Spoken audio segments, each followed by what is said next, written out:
Hey, hello. Welcome. Thank you very much for coming to this session on Exchange 2013 Client Access Servers. Now, for fans of Top Gear, you may have heard this phrase, some may say, in reference to the Stig. Some may say Exchange Client Access is the most important role that we have in Exchange 2013. And why do I say that? Well, I say that because, frankly, you can do all the clever, fancy stuff in DAGs and high availability that Scott's going to be talking to you about after this session at 5 o'clock. But without the Client Access Server, no one's getting connected. So, Client Access, the most important role in Exchange 2013.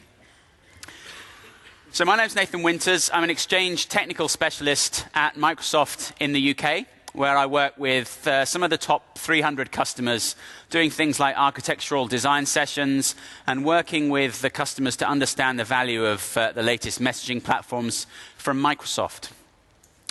What we're going to cover today is these 5 key areas. We're going to start off with Client Access Server fundamentals, really just getting people up to speed, getting people the same level across an understanding of some of the key changes that we've had in 2013. And there are some pretty big changes architecturally. Hopefully you'll understand and have seen some of the architecture of Exchange 2013. We're not going to do a deep dive into architecture, but we will just go into some of those key changes that we've had with CAS, obviously.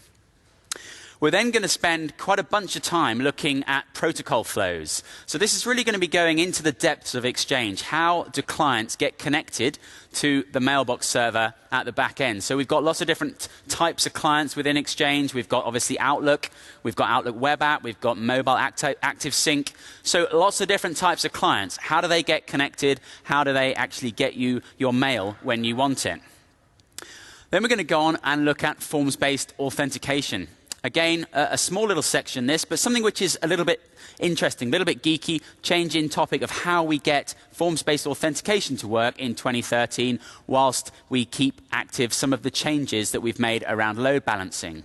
And that then leads nicely into the section on load balancing. You know, what are your choices? You may have heard that with Exchange 2013, we've simplified the way that we do load balancing. We've changed things from requiring layer 7 load balancing, so that's traffic aware, where we're going into the application, looking at the traffic as it flows through the load balancer. We're going away from that and looking at layer 4 load balancing, where it's a little bit simpler, a little bit less complex in terms of the need to do SSL offloading and so on the load balancer, and we're actually moving to a simpler model. So how does that work? What are the choices that you've got, and how can you use the various different modes that are available to you? And then we're going to wrap up with a look at publishing Exchange. You may have heard that Threat Management Gateway, TMG, has been discontinued as a product. So what are we going to do? How are we going to publish Exchange? And that's what we're going to wrap up with. OK. So this is the key thing. This is the thing that if you take nothing away from this session other than this is the one. So if you're going to take away one thing, pay attention to this piece. Fundamentally, what has changed in 2013? Well, it is this. When you hit the Client Access Server, no matter which Client Access Server you hit, your connection will then get proxied through to the relevant mailbox server that's hosting the active copy of your mailbox database. So what does it look like? You could hit any one of the 3 Client Access Servers we've got here, and whatever happens, that Client Access Server will get your connection to the active copy of your mailbox. Now, that's important because it starts to mean things like we don't care about which CAS we hit. We can hit any CAS out of those 3, and we'll always get through to the active mailbox. And, that's basically facilitated by the change in architecture because, what is CAS in 2013? What's it doing? It's doing these key things. It's doing a lookup to find out where your mailbox is, and before that, it does the authentication. So it's going to authenticate your connection. It's going to find out who you are, and then it's going to go and look up where your mailbox is. And it does that through using the high availability mechanisms of Exchange. So in this case, we're going to be using Active Manager to go and look up where's the active mailbox. Let's get you connected through to there. And it will then proxy or redirect that connection through to the back-end mailbox server. And it really is that simple. In fact, it's so simple that people have been calling CAS a dumb proxy. It's not really dumb. There's a whole lot of code in there, quite a lot of intelligence about how it's going to route in different scenarios, and that is really what we're going to talk about for the first half of this session. So maybe we should refer to it as a smart proxy, but nevertheless, it's pretty straightforward, pretty simple, authenticating the connection, locating your mailbox, and then proxying it through to the back-end mailbox server that's got the active copy of your mailbox. So with that in mind, let's start looking at some of these diagrams. This is a slide that we first presented at the Exchange conference, so the Microsoft Exchange conference in Orlando in 2012. And the reason we got it here is just because it did cause a little bit of confusion. And so let's just walk through and see what this looks like. So you can see, start off with on the left-hand side, we've got just a single Active Directory site. We've got a connection which comes in, hits the load balancer, passes through onto a CAS. We authenticate the connection. We then pass that connection through to the relevant mailbox server that's got your mailbox active. So that's pretty straightforward, a local proxy request. Then we introduce a second site. In this instance, we've got a second Active Directory site which is also externally available. So we've got the external URLs set on the virtual directories in that second site. It's available on the internet. So what happens this time? Well, we've jumped ahead one. Go back. Thank you. Right. What happens with this instance is that we'll come in, we'll hit the CAS. We've got maybe mail.contoso.com, but we'll be redirected, and this is a cross-site redirect into that second Active Directory site. But again, we will then hit client access there and be proxied through to the mailbox server at the back end. So still pretty straightforward, and really the sorts of experience that you would expect from Exchange if you've been using Exchange for the last few years. Pretty much the same simple sort of stuff. However, where things got a little bit confused is with this element. Because yes, fundamentally, this is how it works. We can do cross-site proxying. And this was really put in to underline just the fact that traffic can go from one site to another, cross-site proxy request. However, thinking about this logically, what have we got here? We've got a bunch of pretty happy-looking users, a bunch of users that are all going to have mailboxes. And where are those mailboxes? Well, they're going to be in that third site on the right-hand side. So what does this actually mean in terms of connectivity then? You know, what do we actually need to do for those users to get connected to their mailbox? Any thoughts? What are the users going to have to do first to get connected to their mailbox? Anyone out there got an idea? Right. Thank you. Brilliant. Excellent. We've got someone that's awake in the audience. This is good. So we're going to find a CAS server. And where's the CAS server? Well, the CAS server's back in that middle site. So we're going to cross the WAN, find a CAS server. Then we're going to do the authentication. We're going to look up the mailbox. And, of course, this mailbox is actually back in the third site. So we're traversing the WAN again, and we end up in that third site. So all in all, a pretty pointless setup, frankly. What have we done? We have doubled the WAN traffic, and we've actually made essentially the WAN a single point of failure as well, because you know, if you had a CAS server in this site, users could get connected straight there, even if the WAN was down. So not a great set of design there. So as I say, we really put this slide together to illustrate the point that, yes, traffic can cross between different sites and can be proxied. You're going to see an awful lot of examples of this as we walk through the different protocol flows. But fundamentally, do you need a CAS in every site that you've got mailbox? Yeah, absolutely, you do. So another question that we get asked relatively frequently is this. Should we be using multi-role? So should we be doing CAS and mailbox? We've got these two main roles in Exchange 2013. Should we be using them on the same piece of tin or the same virtual machine?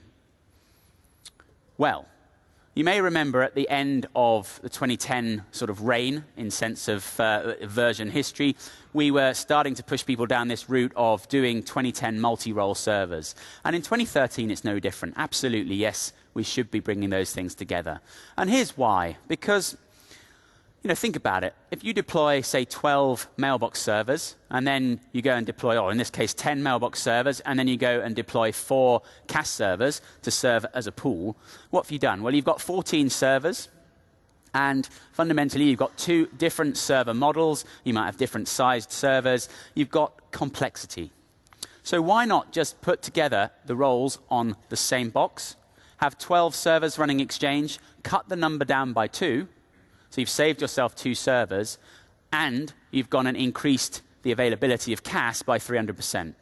So you've done that. You've simplified things, and I think that's really important. Fundamentally, one of the things that I have the conversation with customers all the time is, what is the cost of Exchange?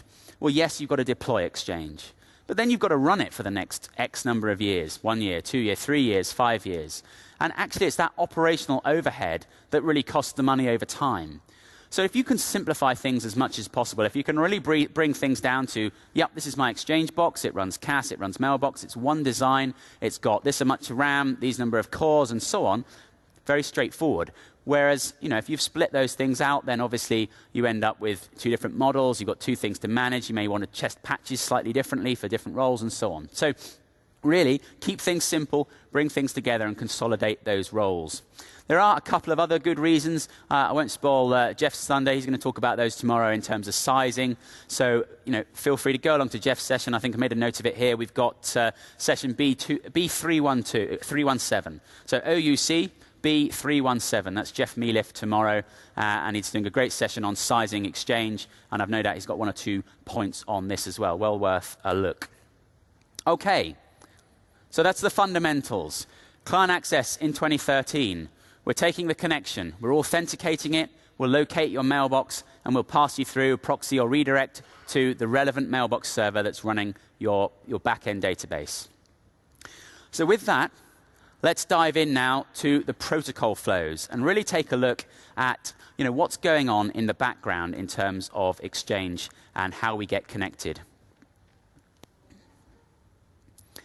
So we're going to start off by looking at Auto-Discover. Logical place to start because fundamentally without Auto-Discover, not an awful lot's going to happen. Yes, you can connect things manually if you really want to, but how many users are really clever enough to do that? So Auto-Discover, how does it work? And what have we got up here on the screen? This is the same layout we're going to be using for the next few minutes. So pay attention to this. We've got a site on the left-hand side, which is an internet-facing site. An internet-facing site, so we've got external URLs published, and this is where clients are going to come in from the internet. On the right-hand side, we've got an intranet-facing site. So this is internal.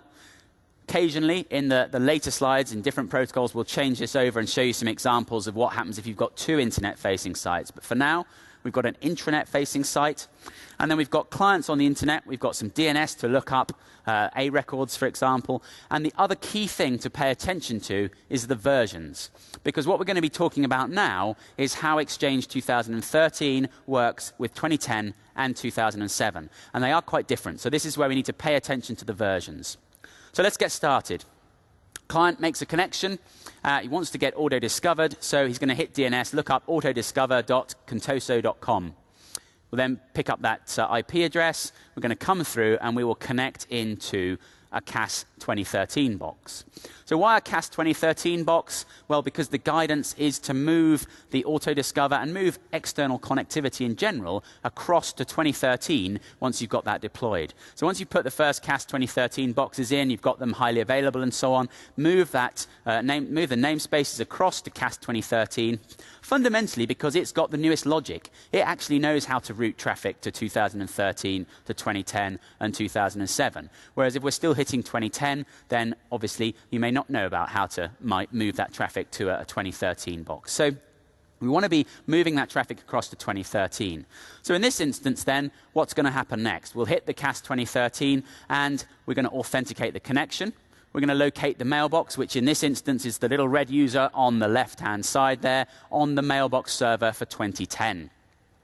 So once we've done that, we've authenticated and located, we then need to get you to that server. And in this instance, we're going to proxy that connection across to the CAS 2010, which will handle the request. And Auto-Discover is pretty straightforward. Auto-Discover is going to prepare the XML. That XML will be the right version for 2010 mailbox, and it will be the right URLs for the right site that mailbox is in. So pretty much standard as we would expect. Right, what about if we come into the intranet-facing site? Well, in this instance, exactly the same first steps. Come in, look up the Auto-Discover record, go through, connect to CAS 2013, because remember, that's the one that's published to the internet. And then we do exactly the same thing. We authenticate, look up the mailbox, and of course we proxy then across the sites to CAS 2010 in the intranet-facing site, which again will then prepare its XML file and pass that back to the client, and the client will get connected. So all in all, pretty straightforward stuff. And what you'll see with these 2010 examples as we go through the session is that they're actually quite straightforward. There's a lot of proxying to the right version of CAS, and it just gets you going. That's the simple thing. Where it gets a little bit more interesting is where we introduce 2007. So why is that then? Well, one of the prerequisites for integration between 2013 and 2010 is Service Pack 3.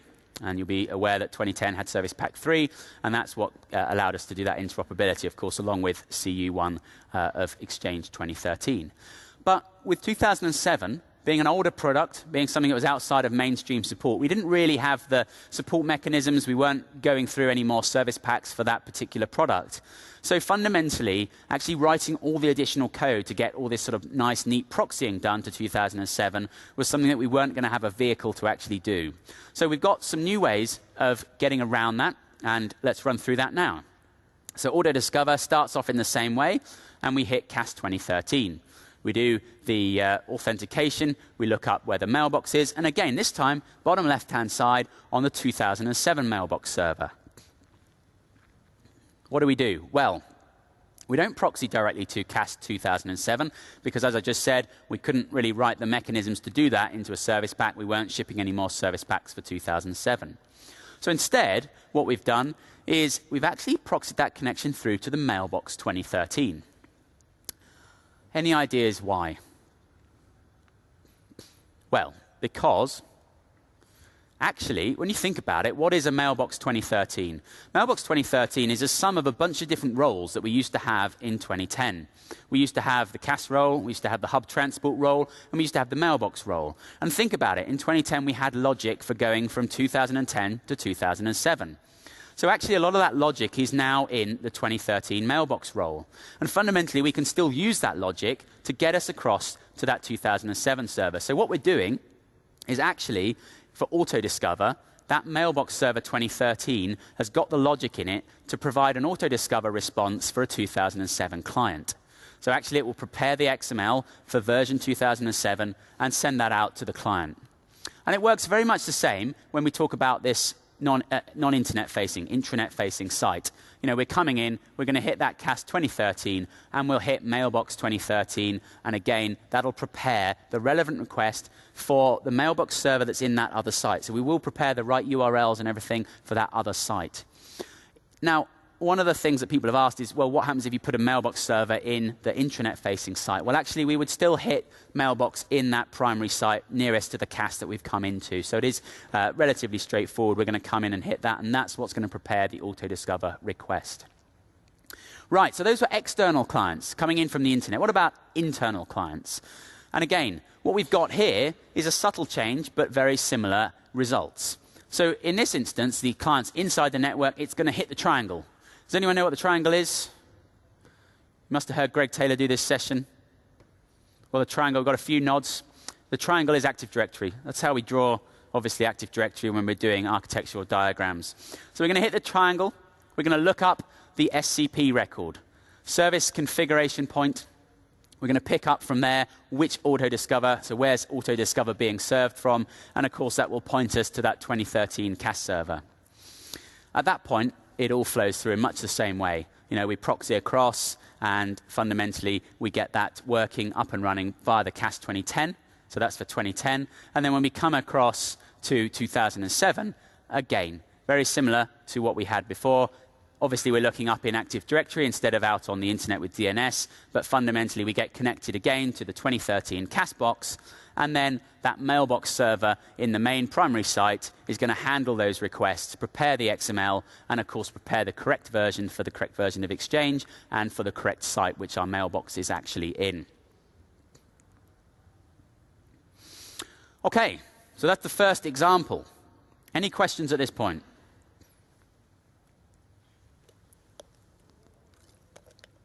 No problem. All right, well, let's crack on then. So we've got connectivity in the sense of Auto-Discover. Next thing we do usually is get Outlook up and running. So what's changed? Well, if you're connecting to a mailbox which is 2007 or 2010, actually not a lot's changed in that respect. We're still going to be using, for 2007, a direct connection over RPC to the back-end server, the mailbox server. And if we're using 2010, we're still going to hit the RPC RPC client access service, sorry. But what about 2013? 2013 has actually changed things fairly fundamentally, because what we're now doing with 2013 is using Outlook Anywhere, which is RPC over HTTP. We're using that for any of the connectivity if your mailbox is on 2013. So Outlook is always going to use Outlook Anywhere connectivity if your mailbox is on 2013. And that's quite a big change. You know, we're actually moving away from RPC, a protocol which is fundamentally pretty chatty and actually has caused big challenges for some organizations getting that routed through firewalls and so on, which is why actually some organizations are doing this already. Some organizations have actually set up 2010 to work in this same sort of way, where we're just using Outlook Anywhere to connect to the mailbox. But by 2013, that's the only way we can do it, if our mailbox is on 2013. There is one thing to pay attention to, and actually that moving to this new method using Outlook Anywhere can actually solve some problems for you. There's a blog site, the EHLO blog, which you may be familiar with. It's the Exchange team blog. And if you go on there, there's an article from one of the product group, Brian Day.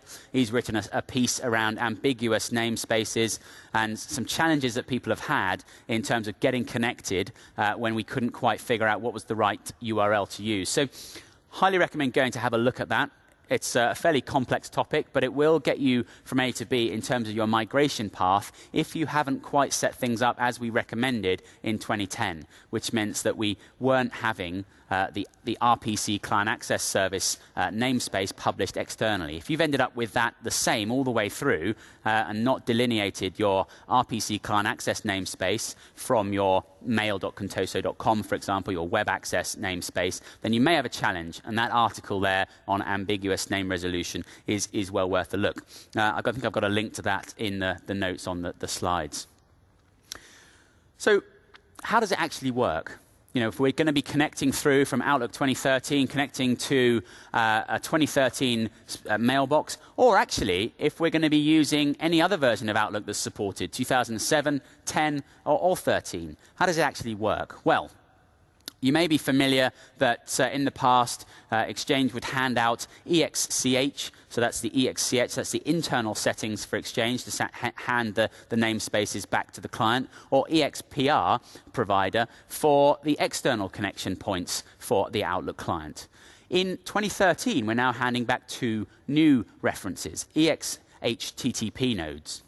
Now, we've got one for the internal settings and one for the external settings. And this is basically then picked up by the client.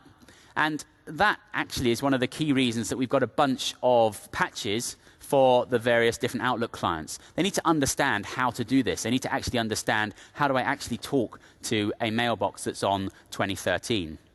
So we take that connection, and we're going to take those references, and we'll then know the URLs that we need to configure as a client we need to talk to, and then we're going to go and work through that list, check the internal one first, and then move through to the external one and get connected. One thing that is worth knowing is that internally we're using HTTP as opposed to HTTPS.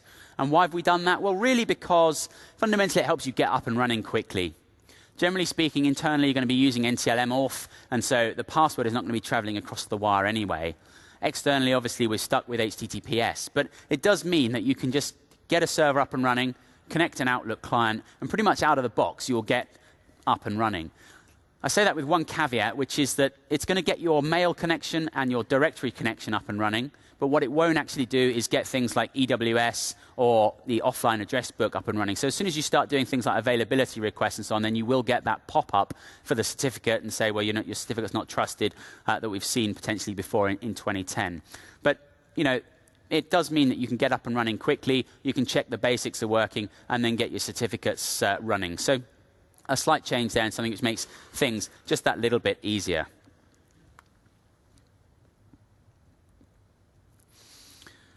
Okay, so let's work through then some of the different scenarios when it comes for Outlook getting set up and connected to Exchange. you can see here again that we've actually got, in this instance, an internet-facing site, an intranet-facing site, but also we've got 2010 and 2007. It really doesn't make a massive amount of difference how this goes on. But there are some really interesting pieces here and things that you will need to configure to get this to work. So we're going to connect through. We've got the auto-discover set up, and that's handed back the URLs. It handed back those EX HTTP nodes, which tell the Exchange client Outlook to figure out where to go. It comes through then, and it will hit the Exchange 2013 CAS box. It's going to hit the RPC proxy DLL, or at least the component that's been written to sit on this proxy box, the CAS 2013. It's going to hit that, and what's it going to do next? Well, it's actually going to try and get you to a CAS box of your particular version in the required site. And how's it going to do that? It's going to proxy. But the key thing to bear in mind is that it's going to proxy to the RPC proxy DLL on that box. Now, what does that mean? It means actually you need to have Outlook Anywhere enabled on all those CAS boxes in your organization.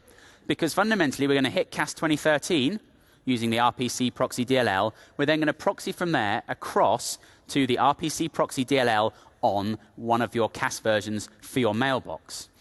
And so that means you need to make sure that it's actually enabled. So that's the first piece of information.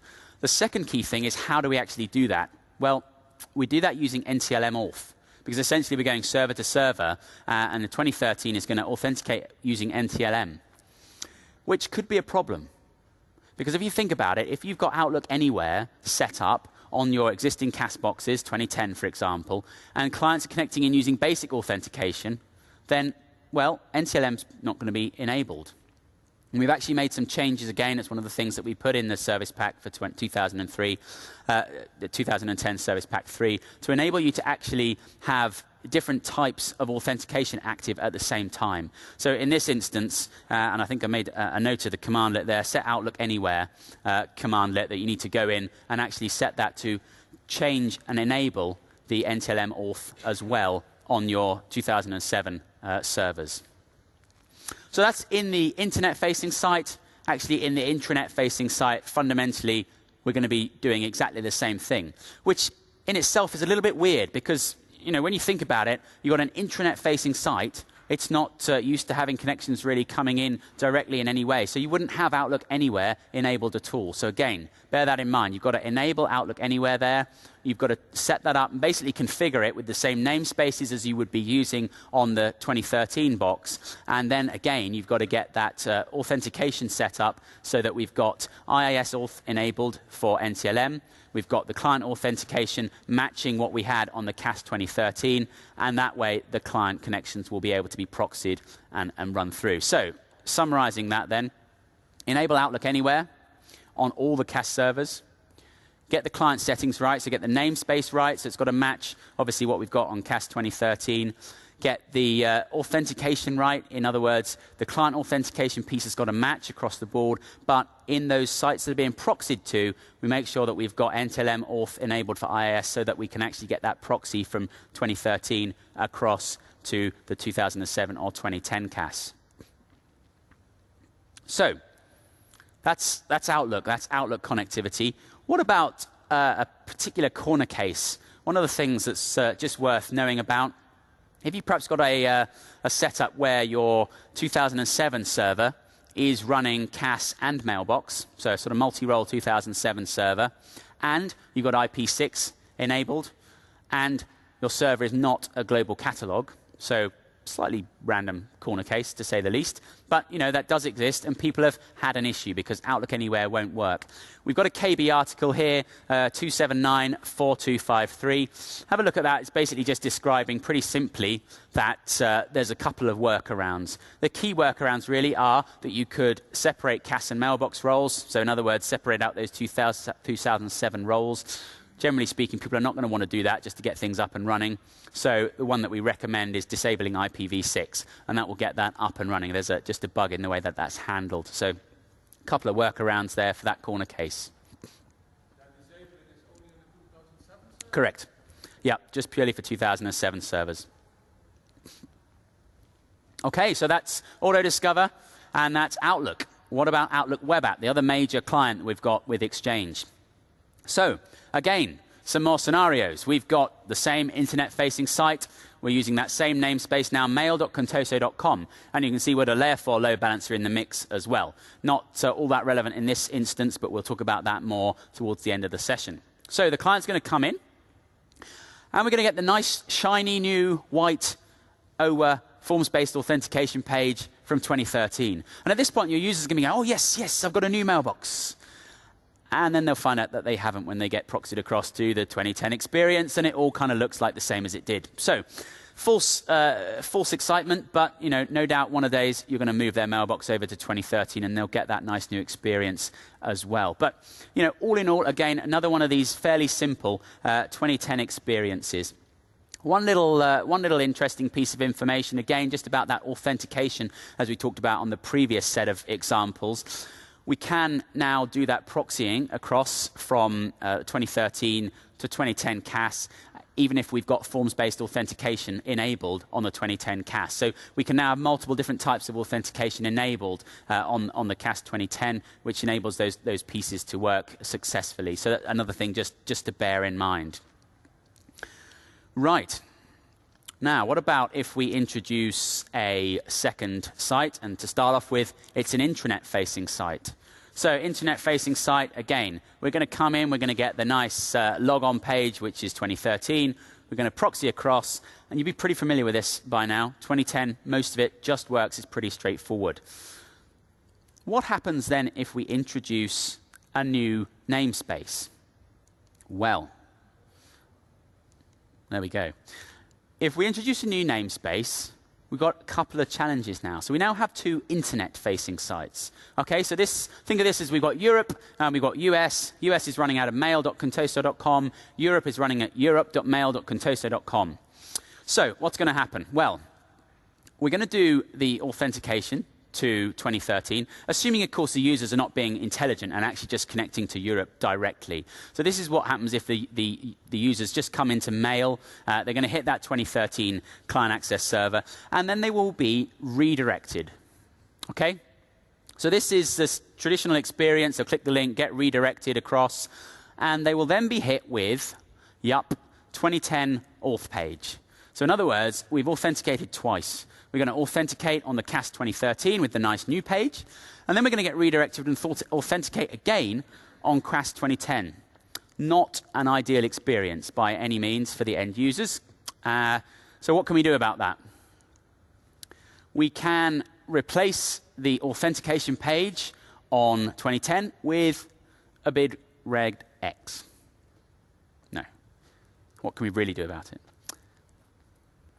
In CU2, for 2013, we are going to be having single sign-on.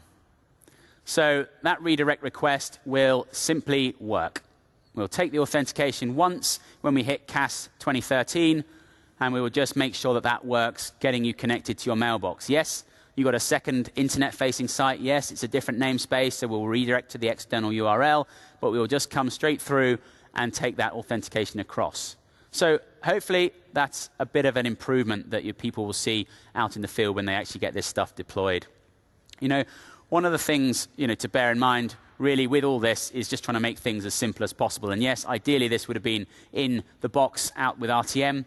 Fundamentally, rewriting Outlook Web App was a significant bunch of resources used to do that, and this is one of those things that slipped. But we are now back at the same status as we were with SP2 for Exchange 2010. It was one of those things that was introduced with SP2 in 2010, and we've now carried that across into 2013.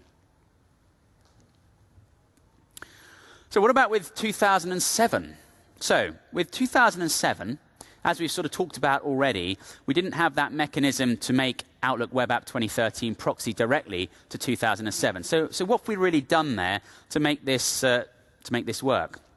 This is one of two scenarios where we're using the legacy namespace. So you can see that we've got the legacy namespace on the left-hand side, and this is one of the ways that we're going to get connected. So the client is going to come in, they're going to hit mail.contoso.com, and they will get the auth page again.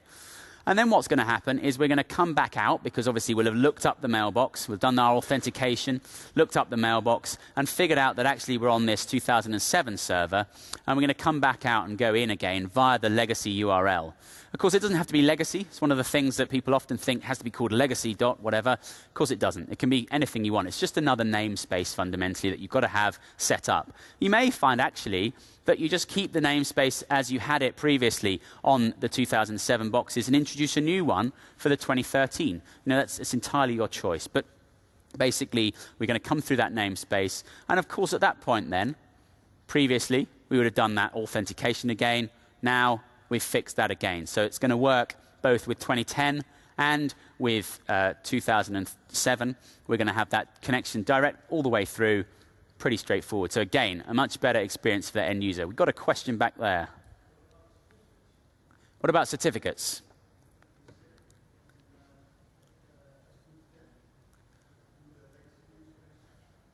So the certificates obviously would need to have all the relevant URLs that they've got on the excuse me. The certificates would need to have the namespaces that you're using. So I mean, you could use the same certificate across the different CAS boxes, but you would need to make sure that it had the same namespaces that were used all across the board. Yeah. Another question.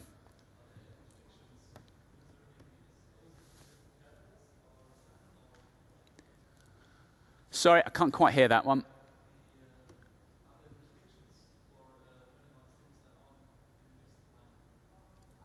No, still not picking it up. Come and see me at the end. We'll do it at the end. Otherwise, we could lose time. So, okay, where were we? We've got now single sign-on all the way through from 2013 to 2007 and to 2010 as well. Okay, so let's introduce some more complexity. Let's put in the intranet site. And I think you'll probably guess what's going to happen here. We're going to come through, or will you? This is a question. We're going to redirect to the legacy namespace. Because fundamentally, we've got no way of getting directly to that intranet site. So we're going to redirect to the legacy namespace. We're going to come through. We've fixed the auth piece. We're going to do single sign-on.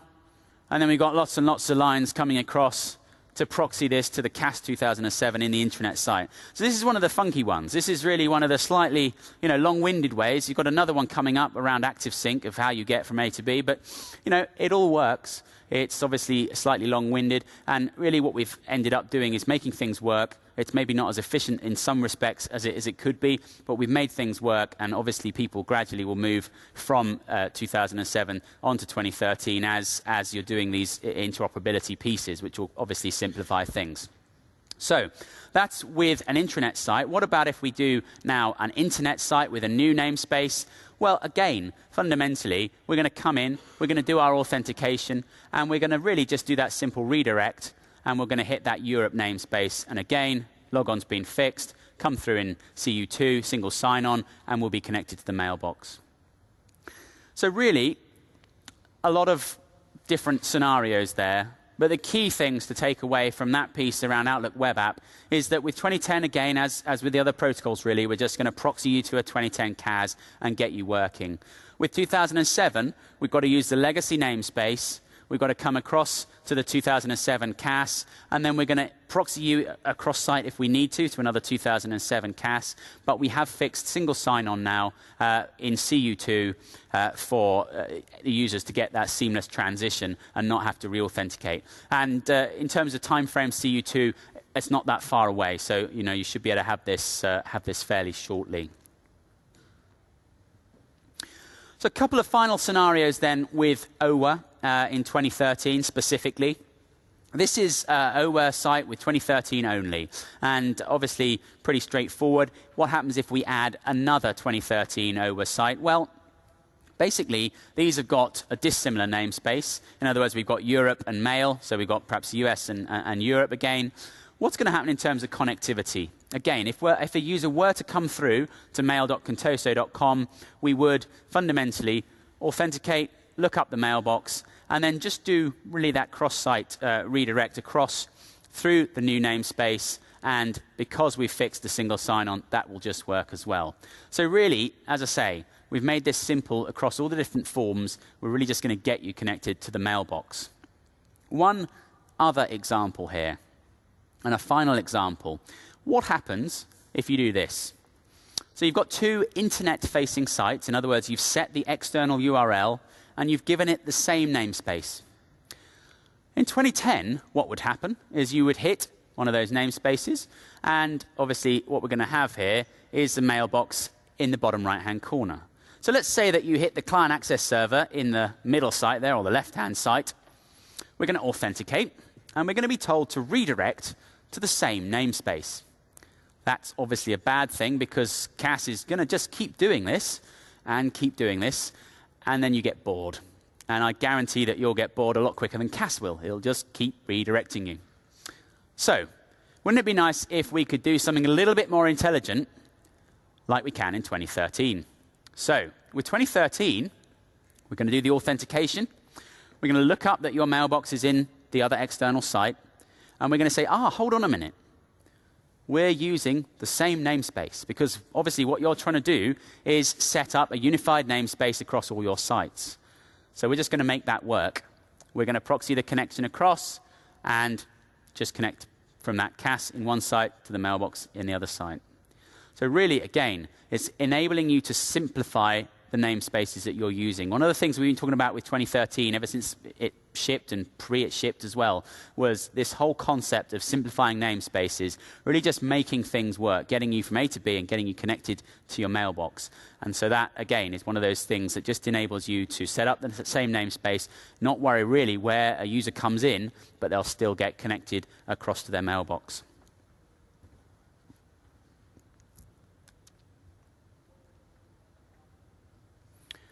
Okay, ActiveSync. So we're getting there. We're almost through. We've got ActiveSync to do, and we've got Exchange Web Services, and then we'll change topic and head off into some forms-based authentication. ActiveSync, let's whistle through this, but this is some of the more complicated stuff, so hopefully still with me and still paying attention. In this instance, we've got a mailbox in the same site with 2010. We're just going to proxy. Yep, we've done this. We've explained this again. And again, with a non-internet facing site, so an intranet site with 2010, very much similar. The ActiveSync client will come in, hit the mail.contoso.com, and simply proxy across to the 2010 mailbox. So really pretty simple. What about if we add in another namespace? So if we add in another namespace, this is where it gets a little bit more interesting. If the client is configured, perhaps correctly, to hit that namespace, then all is good. We're going to hit the namespace, we're going to get connected all the way through, and we're just going to come through onto that 2010 mailbox. But what about if the client was actually configured for mail.contoso.com? What about for some reason, maybe their mailbox had been moved or it was just set up manually, and they were hitting that CAS server 2013? Well, one of the things that we used to do was issue a 451 redirect. So in other words, the client gets a message back saying, sorry, actually, you've come to the wrong place, 451 code, actually, you need to redirect over here. Well, in 2013, we've stopped doing that.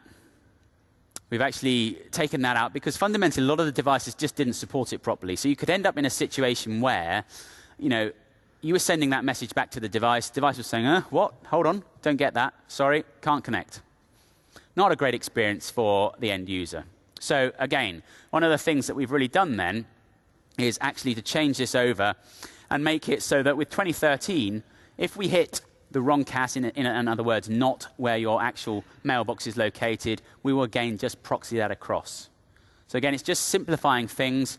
It's meaning that those devices don't have to support this redirect request, which fundamentally many of them didn't, and users ended up with devices that for whatever reason just weren't connecting because maybe the mailbox had moved, for example. So again, simplifying the end user experience. Now, with Exchange 2007, this is a little bit more interesting. This is another example where we end up hitting 2013 CAS and then ending up on that 2013 mailbox server. So again, just to reiterate why we do that, we're not proxying directly from 2013 to 2007. So we're using that technology, the logic on the 2013 mailbox server, which is left over from the multi-role kind of elements of 2010, bringing that together and using that to proxy across then to a 2007 CAS, which will then, again, get you connected to your mailbox. So again, all in all, pretty complex one in terms of the number of hops, but it does just work. When we introduce the intranet site then, again, very similar experience. We come across, hit that 2013 mailbox server. So in this way, it's very similar to auto-discover. You can remember that one from the beginning of the session. But again, that mailbox server this time is taking you across to CAS 2007 and will, of course, then get you connected to your mailbox. So in summary then, what have we done? We've taken away the concept of 451 redirects if we're hitting CAS 2013. And we've just enabled that concept of proxying either directly with 2010 or via the 2013 mailbox if your mailbox is in 2007. One final piece. What would happen if we had a user that was configured, their mailbox was on 2007, and they were configured to use the europe.mail.contoso.com namespace? Well, they'd just connect through and they'd come into the mailbox. Great. But what happens if that mailbox was then moved across to the US site? Builds are behind. So if we move the mailbox across to the US site, mail.contoso.com, would we do a redirect? Bearing in mind we're hitting a CAS 2007 first, would we do a redirect? 451 redirect. 50-50 chance. Anyone going for yes? Anyone going for no? Interesting. So we would, actually. So you should have gone with me, yes. But seriously, because we're hitting that 2007 CAS first, that still had the logic to do the redirect. That's all it can do. That's right, yeah. That's all it can do, because that technology was built into 2007 and 10. So if we're hitting that CAS 2007 first, then yeah, absolutely, we would do that redirect, because that logic is still there. So it's only once we're hitting the 2013 CAS first that we're no longer going to do the redirect, we're just going to do that proxying piece. So it's just something to bear in mind. You know, when you've got all these scenarios going on, you might think, well, why is it working one way, not the other? That's the reason. It's just being aware of which box you're hitting first, and then where or not that redirect will take place. Okay, so that is Exchange ActiveSync. We now have one final protocol and a question. Would that also happen with OWA? Would that happen with OWA? No, so this was just purely that redirect request in terms of Exchange ActiveSync protocol. There's a request within Exchange ActiveSync. There's a 451 request which does that redirect, but it's not in relation to OWA in that respect. No, so it would break OWA. Yeah. Fine. So Exchange Web Services, the last piece of these protocols, and then we'll be on to some new material. So really, Exchange Web Services is the same as Outlook Web App. We're really using the same mechanisms. So with, sorry, I've gone back one. So with 2010, fundamentally, we're going to do the proxy. So we're just going to hit the mail.contoso.com and do the proxy across. If we introduce a new namespace, what's going to happen? We're not doing anything really clever here. Actually, this is nothing to do with redirections or proxying. This is fundamentally down to auto-discover giving you the right namespaces in the first place. This is why it's important, really, to have auto-discover set up, because if your mailbox is in that intranet site, you need to be given the right URLs for that site. So this is why auto-discover is important. Basically, if we introduce a new namespace, auto-discover needs to give that out to the client, and then Exchange Web Services will connect in there directly. Very similar with 2007, but subtly different. This is the other example where we use the legacy namespace. So again, we hit 2013 CAS. Mailbox is in the bottom left-hand corner on our 2007 mailbox within the same internet-facing site. But we do the redirect essentially through the legacy URL. Really, in this instance, again, it's not a redirect. It's just auto-discover giving you that URL. Auto-discover knows where your mailbox is. It knows the relevant URLs for that stack, and it should just give you that legacy URL that you then connect directly through. So that's the key thing there.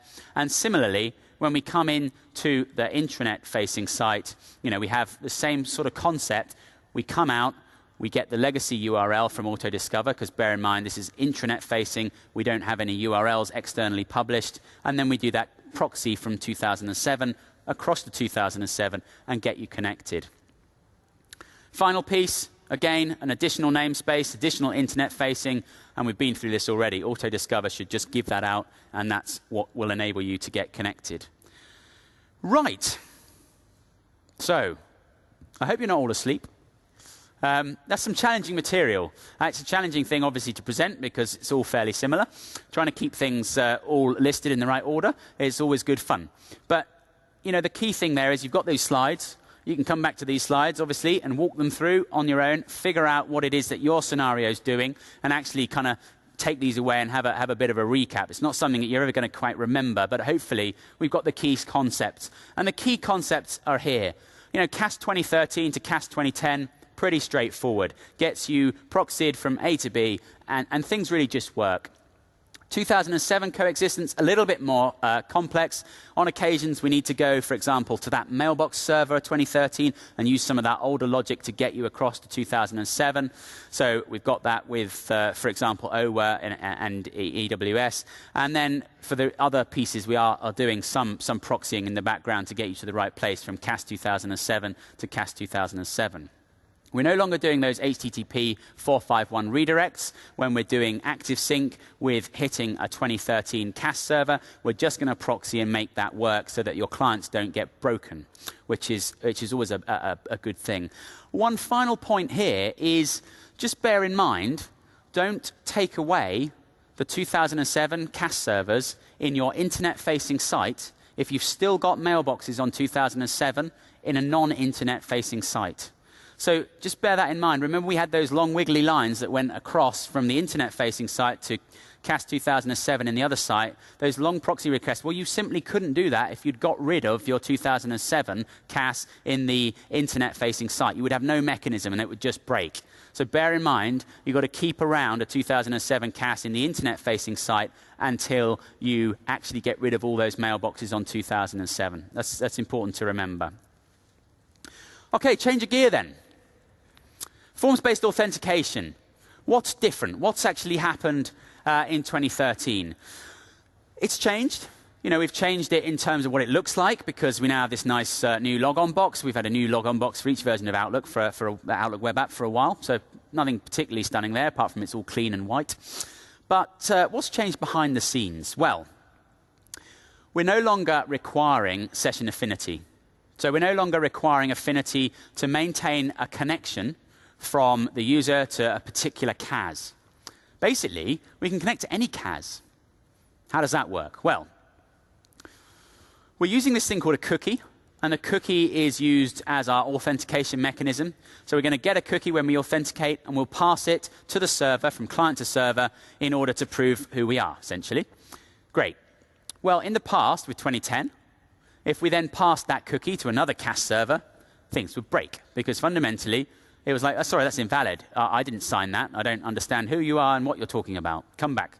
Which is why you might have noticed that on occasion you might get a pop-up in Outlook web app, you're trying to do something new, and it brings up the forms-based auth page again. It's probably because in some way affinity's got broken and you've switched CAS servers as part of a single session. So what do we do differently in 2013?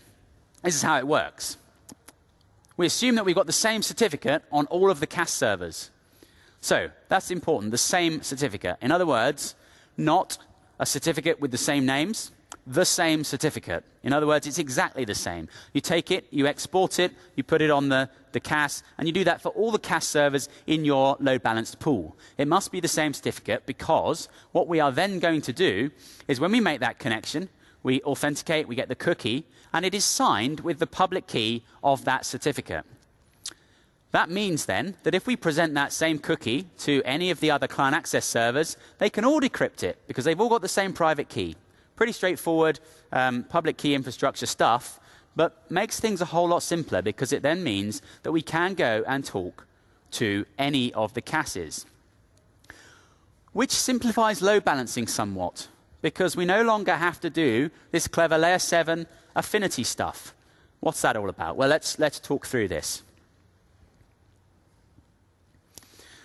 So Exchange 2013 no longer requires affinity for client connections, which means that we can talk to any CAS, and that CAS will do what we've all been through now 100 times in this session, authenticate the connection, which is where we get this cookie business, pass you through, locate the mailbox, and pass you through to the mailbox at the back end. Pretty straightforward stuff.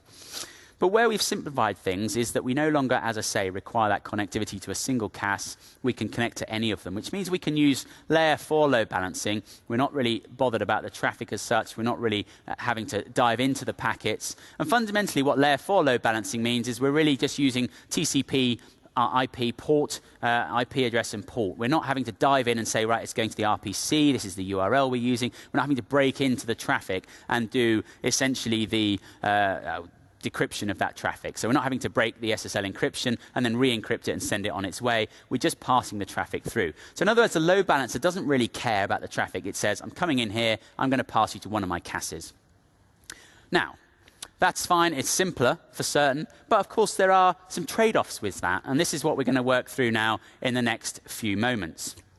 As we've said a number of times, the thing to remember, we can hit any of those CASes, we'll always end up at our active mailbox server. So, layer 4. In this instance, the client will come along, it'll make a connection. We're going to connect to a fully qualified domain name, so we're going to connect in essentially to an IP address via DNS, obviously, and we're going to connect across to a port. The client knows that we're heading for EWS, Exchange Web Services. The load balancer really doesn't care. It just knows I've received a connection here. I've got to pass it through to one of my CAS boxes over here. Simple. Really, really straightforward. And what, of course, this means is you can use less complicated, less expensive load balancers. And that is clearly a benefit, especially if you're running, hundreds of millions of mailboxes as we are in Office 365. However, limitation is that how do we actually choose a CAS? How do we choose which CAS to push that through to? That might work really nicely, and it does work really nicely for websites, simple, SSL load balancing or simple, HTTP requests. But client access is a little bit more complicated, essentially. You think about it. We've got lots of different applications. We've just been through all those protocol stacks. We've got Exchange Active Sync. We've got Outlook Web App. We've got all these different pieces of technology, RPC, proxy, and all the rest of it. How do we choose? And what happens if one bit of the CAS is broken, but the other bit's working fine? And we've got several of them in different states. So, this is the sort of thing you need to think about. How do we deal with at a load balancer? And so, the key thing is health checking. Load balancers can do health checking because they've got sort of probes that basically go away and plug away at the port that they're trying to get to. So, for example, OWA, plug away, and will you get a request, a response? We send a request, we get a response. Yep, that's happy, we're up. So load balancers can do this, and it's a way that they maintain an understanding of which boxes within their set of CAS pool is actually available. It's one of those things that obviously Windows network load balancing can't do. It's one of the reasons we don't suggest that you use it, because fundamentally you've got no health checking there. So in this instance, we've got a user that's coming in. They're going to hit the mail.contoso.com URL namespace, and they want to get connected to Outlook Web App. So, what happens if Outlook Web App is down? Well, in this case, because we've set the load balancer up just to monitor Outlook Web App, it's actually marked that whole CAS as down. But you can see we've got an awful lot of other protocols there that may be working absolutely fine. And that's where it's important to be able to do health checking across the whole stack of client access, as opposed to just that one component. Now, you may well have picked OWA, because fundamentally, we can't do anything much about this. You look at this now, we build this through, and what you'll actually see is that no matter what we pick, we've only got really one opportunity to decide whether the server is up or not, because fundamentally the load balancer doesn't have a clue where the traffic's going. All the load balancer knows is I've got traffic, I've got to send it to a CAS. So no matter how we probe that CAS server, fundamentally we can only say yes, it's up or down, because we really can't look at where that traffic's specifically going. And that means that we've got this rule here at the bottom. At layer 4, with one namespace, then health is per server, not per protocol. In other words, we can only mark a server up or down. We can't mark individual protocols, Outlook Web App, RPC. And that obviously is a limitation. It does mean that we've got a simpler thing to set up, simpler thing in a way to manage, but it does have that slight limitation. So wouldn't it be nice if you could actually go ahead and do health checking to all those components? Well, you can. We've got this thing called managed availability in Exchange 2013, which Scott did a session on. So if you were there, you know all about that, which is excellent. Managed availability is giving us this constant checking of Exchange health from end to end, really understanding whether or not we're healthy up and down the stack. And we can use that then in load balancer probing. We've got these URLs here, HTTPS, server fully qualified domain name /EWS or /OAB. You know, one of the protocols that we've got available on CAS. And basically, we can have our load balancer probe away at that, and it should receive a 220, I think it is, OK message. I did have that noted down somewhere. Yeah, 200 OK, there we go. So assuming that is up, great. We get that response. It's not an actual web page that you can go and see. It's just purely created on the fly and passed back to the load balancer. Yes, that's healthy. And so what that means then is we can check across all those different elements within CAS to find out whether or not they're healthy. One caveat, it only works with OWA if you've got forms-based auth on, but generally speaking, you would have. So anyhow, back to the load balancing. What does this mean in terms of load balancing? Yeah, question.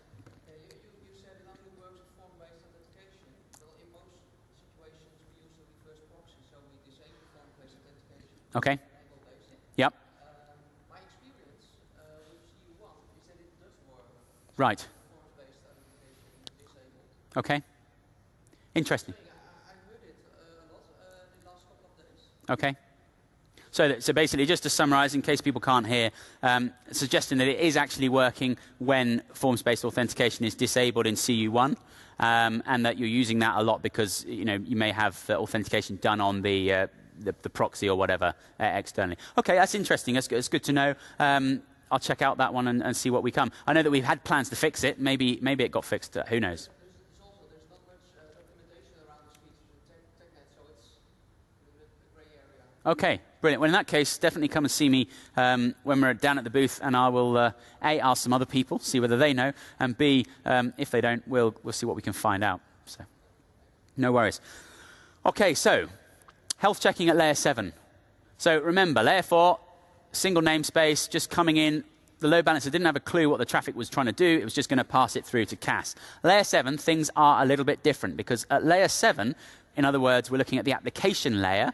At this point, if we're coming in and we're going to hit the RPC service, then actually the load balancer knows this. The load balancer is going to decrypt that traffic. It's going to terminate the SSL, and it will then look at the traffic, understand where it's going, and it can then pass it through.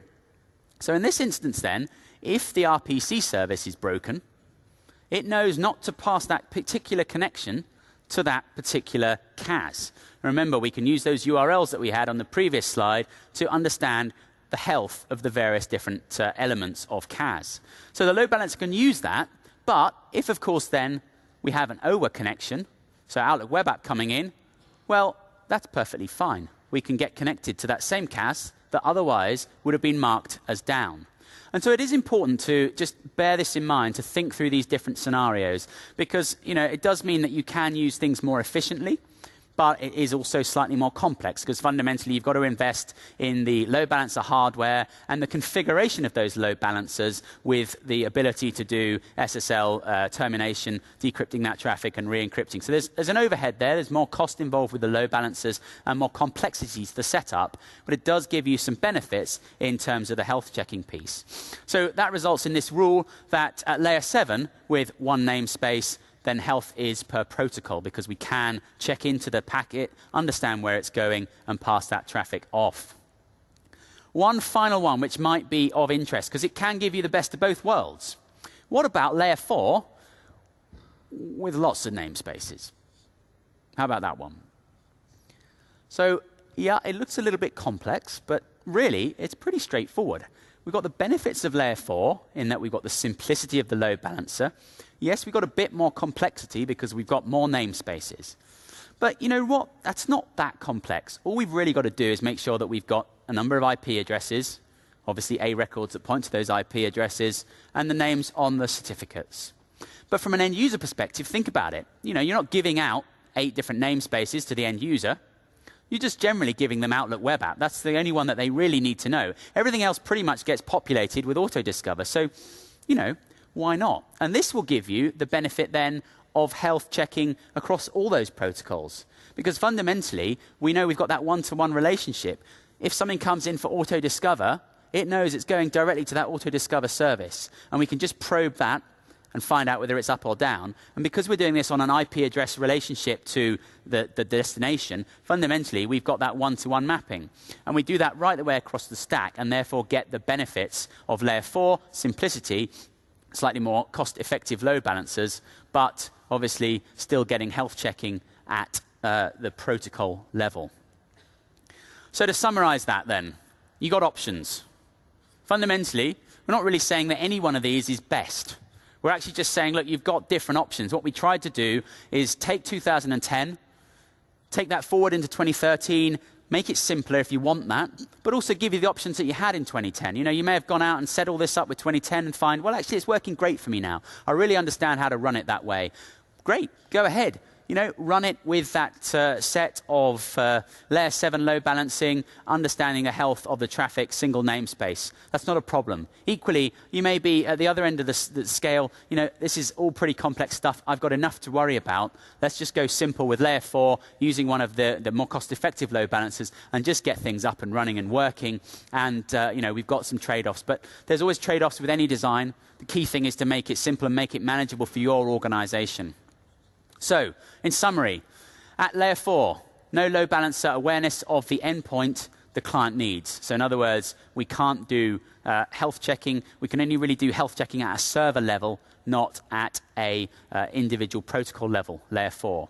Layer 7, that we do know the target URL, so we can do then health checking at the protocol level with a single namespace. But, caveat, you need to terminate the SSL to do that and look inside, which is more complex. We could do best of both worlds in a way with multiple namespaces at layer 4, a little bit more complexity, more names on the certificate, but it does get you some of those other benefits. And as I said, really, with OWA, OWA is the only one that you give out to users, really. The rest of it's just set up for you.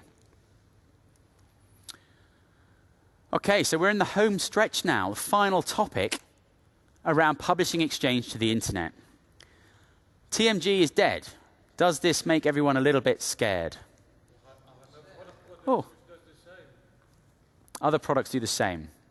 Absolutely. Well, that's one of my points, actually. Yeah. So, yeah, absolutely. There are other points that do things. You know, some people have said, what do we do first when we discovered that TMG was dead? We run around and panic a little bit and sort of can't quite figure out what we're going to do anymore. You know, we've used TMG and prior to that, so Threat Management Gateway. Prior to that, ISA server. Can't even remember what that was called now, but ISA 2000, 2003, 4, 6.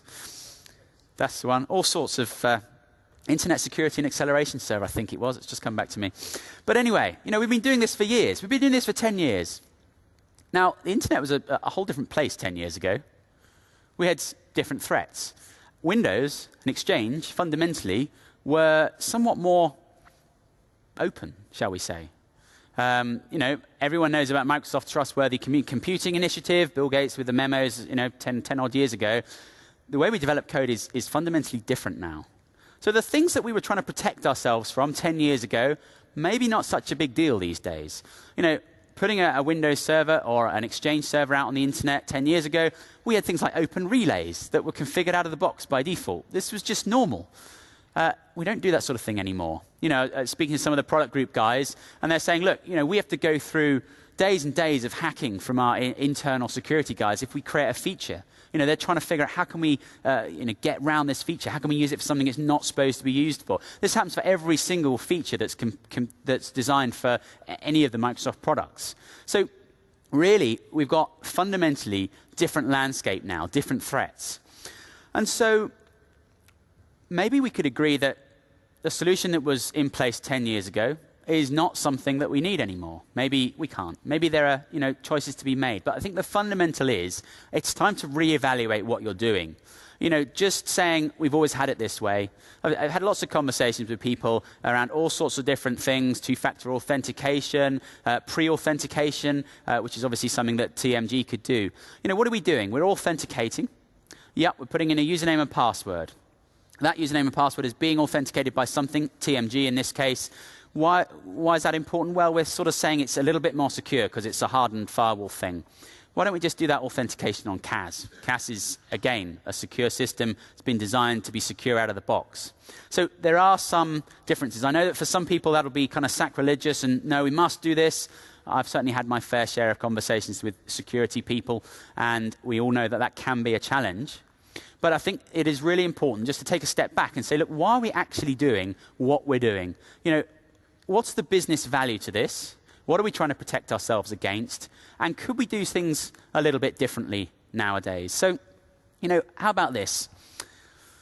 This is remembering the load balancer slide that we had a minute ago. We've got a client making a request. And it's making a request to a particular port on an IP address. Is that not doing some sort of packet filtering? That's what load balancers can do these days. And really, can we not just do the authentication on the CAS box? That's the question, I guess, you've got to ask yourselves. You've got to go and talk away with your security guys and understand. But the message I'm really trying to put out there is there are other ways to do this now. We've got different threats that we need to mitigate. And frankly, just go back and have a think through this, because that's what we're doing. Office 365 is running millions and millions of mailboxes.